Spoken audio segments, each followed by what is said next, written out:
Olá, eu sou a Ellie da consultora da Plano e hoje nós vamos falar sobre como funciona a isenção na declaração do imposto de renda. O imposto de renda é um tributo federal que incide sobre a renda, sobre o quanto você ganha.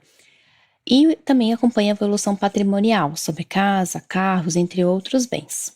O governo, para acompanhar essa evolução, ele solicita às pessoas e empresas que façam a declaração para a Receita Federal, de todos os ganhos e gastos. Pagar o imposto e fazer a declaração são ações distintas, então estar isento de fazer a declaração não significa que você está isento de pagar o imposto. A declaração é um conjunto de informações. Ao longo do ano você ganha e gasta dinheiro. Então, de forma geral, a renda é tributada na hora do recebimento e no ano seguinte é avaliado se o que foi cobrado de você realmente é o que você deveria pagar conforme os seus ganhos. Para o leão ter todas essas informações, você precisa fazer a declaração de ajuste anual para IRPF, Imposto de Renda sobre Pessoa Física. E nessa declaração você vai apresentar todos os ganhos e todos os gastos em serviços do último ano. A declaração ela inicia em março e vai até o final de abril. Porém, já temos aí uma prorrogação do prazo até 31 de maio de 2021. Quem está isento de fazer a declaração? Bom, para entender quem está isento, nós precisamos entender as regras na obrigatoriedade do envio da declaração. Regra número 1.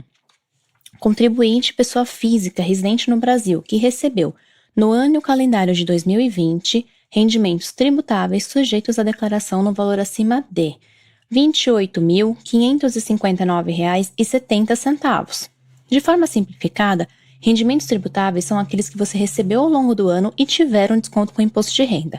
São exemplos: salários, férias, participação nos lucros da empresa, horas extras, pensões, aluguéis, rendimentos de sócios ou titular, entre outras coisas. Regra 2. Quem recebeu acima de R$ 22.847,76 em rendimentos tributáveis no ano passado e também foi beneficiado com o auxílio emergencial. Não esqueçam que os dependentes também, se receberam, precisam ser declarados aí. Tem um CNPJ específico para a questão do auxílio emergencial, tá? Fiquem atentos. Regra número 3. Quem recebeu o benefício emergencial de preservação do emprego da renda, o bem, redução de jornada de trabalho e de salário de forma proporcional, também deve fazer a declaração do imposto de renda. Também tem um CNPJ específico, assim como tem o auxílio emergencial. Regra número 4. Em relação à atividade rural, quem obteve receita bruta no valor superior a R$ 142.798,50, e aí alguns exemplos: agricultura, pecuária, extração e exploração vegetal de animal, transformação de produtos decorrentes da atividade rural. Regra número 5. Quem recebeu os rendimentos isentos, não tributáveis ou tributados exclusivamente na fonte, cuja soma foi superior a R$ 40 mil. O rendimento isento e não tributável são aqueles que você recebeu ao longo do tempo e não teve incidência do imposto de renda.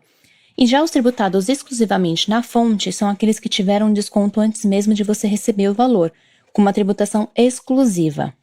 São alguns exemplos: bolsas de estudo, capital de apólice de seguros, indenizações por rescisão de contrato de trabalho, lucros e dividendos recebidos, rendimento de poupança, LCI, LCA, rendimento de aplicações em conta corrente, restituição do imposto de renda, entre outras coisas.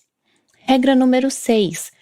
Quem obteve, em qualquer mês, ganho de capital na alienação de bens ou direitos sujeitos à incidência do imposto ou realizou operações em bolsa de valores, de mercadorias, de futuros e assemelhadas. Regra número 7. Quem teve em 31 de dezembro e dentro do período de 2020, tá? A posse ou a propriedade de bens ou direitos, inclusive terra nua, no valor superior a R$ 300 mil. Bom, essas são as regras. Se você se encaixa em algumas dessas características, não deixe de fazer a declaração. A falta dela pode resultar numa multa. Caso contrário, você não é obrigado a fazer a declaração do imposto de renda, ou seja, você é isento. Mas será que vale a pena ser isento e fazer a declaração do imposto de renda? Depende.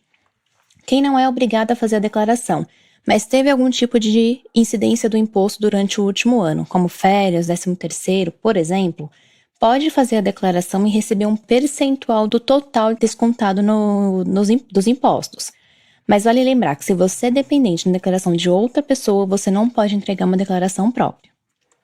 Uma outra questão: mesmo que não tenha imposto a receber, mas pretende fazer um financiamento bancário, a declaração ela serve como uma renda, uma comprovação de renda, ou até mesmo comprovação de que você não possui bens. Então, isso fica mais fácil essa declaração fica mais fácil de identificar que você não tem essas condições, não tem bem, tem renda, e tem uma condição financeira, e pode pleitear um financiamento no sistema financeiro habitacional. A declaração, ela também é solicitada na hora de você fazer a emissão de vistos para viagens ao exterior.